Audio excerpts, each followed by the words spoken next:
so hopefully this ends up working well. I know that my frame rate goes down a little bit, but anyway, I usually use AutoCAD. It works much better for importing um, these PDF files, scaling them, and specifically cleaning them up. You can't clean them up in Tekla. You can import a PDF file in Tekla. They have its own native command, but it sucks. So one of the first things I do is delete a bunch of unnecessary stuff around the side, and then I always try and find these solid hatches because they just end up being black in Tekla, and so I'll select pretty much all of them, and then select similar. Okay, and then I just look for one. So usually it's the walls; those are usually solid. A lot of times dimensioning and text and stuff. A lot of times text will have like boxes around it. It's just a solid hatch basically, and it's I think a whiteout, but it just shows up black on Tekla. So select them all and delete, and then you end up with unfortunately all this ugly stuff, and it's going to be all on the same layer. So you can't just automatically delete that stuff.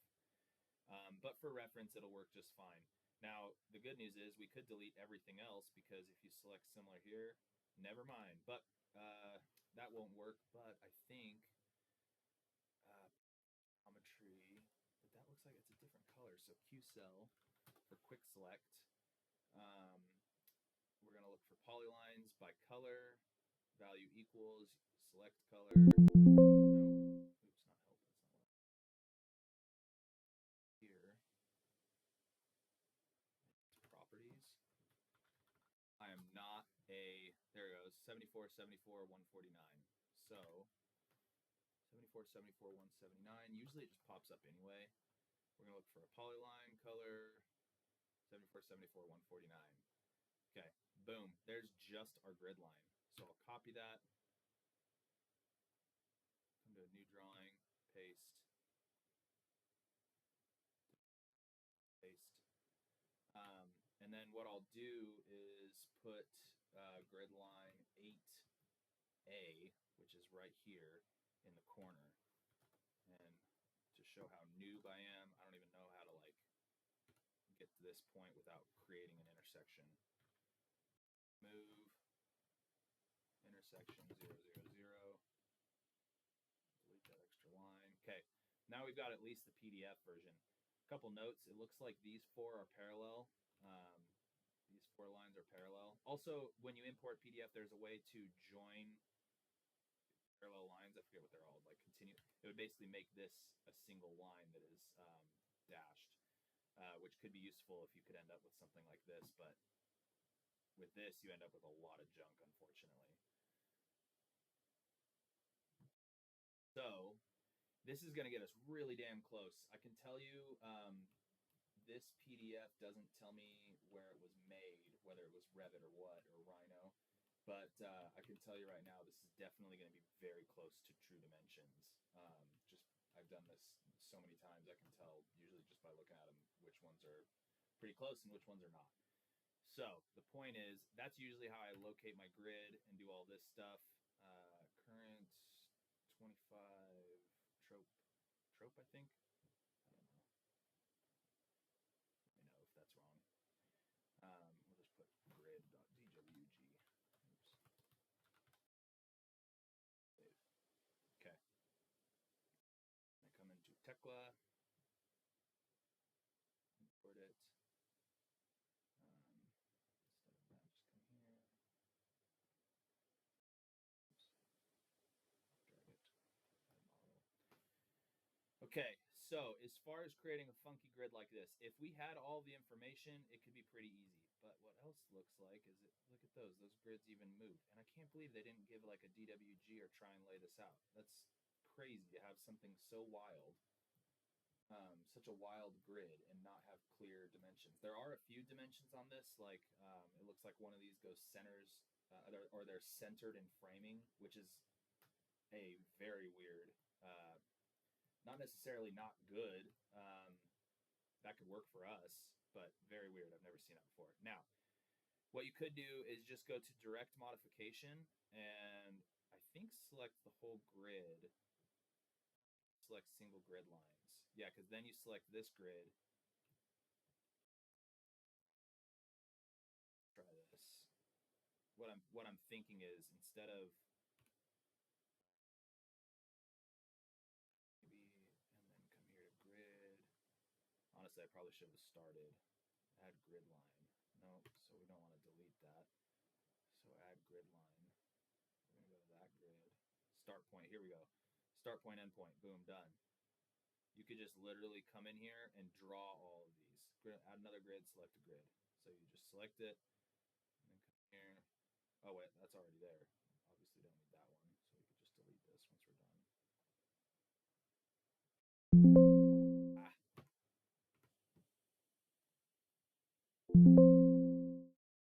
Ah. So that one will go there. Yeah, honestly, I would almost just now come to select individual grids. Yeah. Okay. And then go to add grid. So this is definitely a, oops, there you go. Definitely like kind of a backwards way of doing it, but it will get us really close. So essentially what I'm trying to get to is that, there,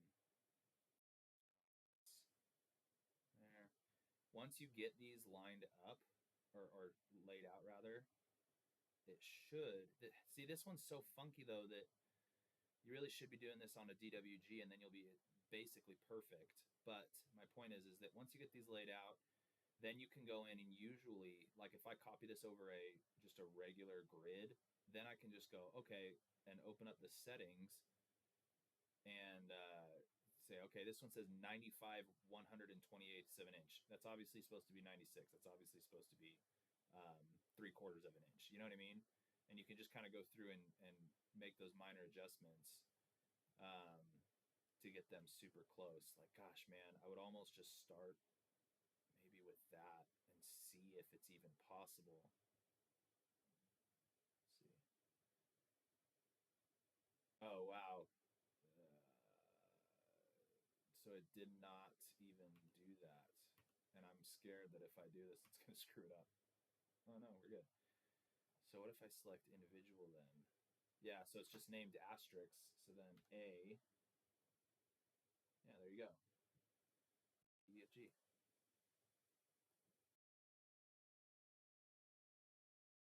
So on and so forth. Oops. Anyway, I think that's it. There's really no way. I mean, if you, the only other thing you could do is instead of even starting with grids, so you can go turn off your grid display. I never do this. Where is it? Grid. What you could do is another little thing is you could put points here. So this is going to be weird. I wonder. Yeah, so orthogonal. Just put one there. Okay. And then what you can do is see how this measures. So 8.5, that's probably 8.5 degrees. I don't see anything immediately on A1 that suggests any angles are given. But the point is what you could do is delete that, come here, copy special, rotate, select your point, 8.5 degrees, copy. Now you have a point in almost the exact, see how far off it is though? Just barely, just, I mean, that's, I don't know, a 1/4 inch or whatever it is. But it should be slightly more accurate that way. And you can lay out your points and try to get it a little bit more accurate, but you're going to be really close just basically doing it longhand, so to speak. Okay, I think that's it. And, you know, just obviously do the rest. And that first grid, I think if you select it, it should still come up with the original grid, which of course doesn't matter, except now you can add elevations because that's not something you can really do manually. So then you can just say like, you know, 0 is obviously where it starts and then 120 and then just go 0 and 100'10" is what that would be.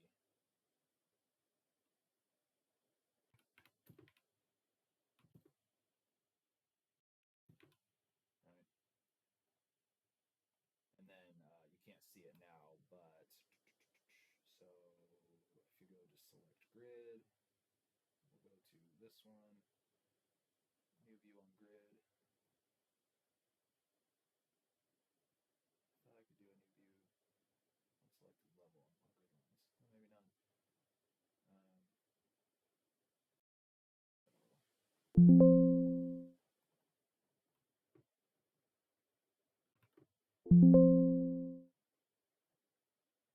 Doing this probably the slowest way possible, but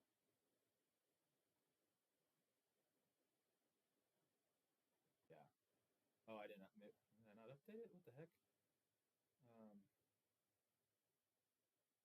0 and 10.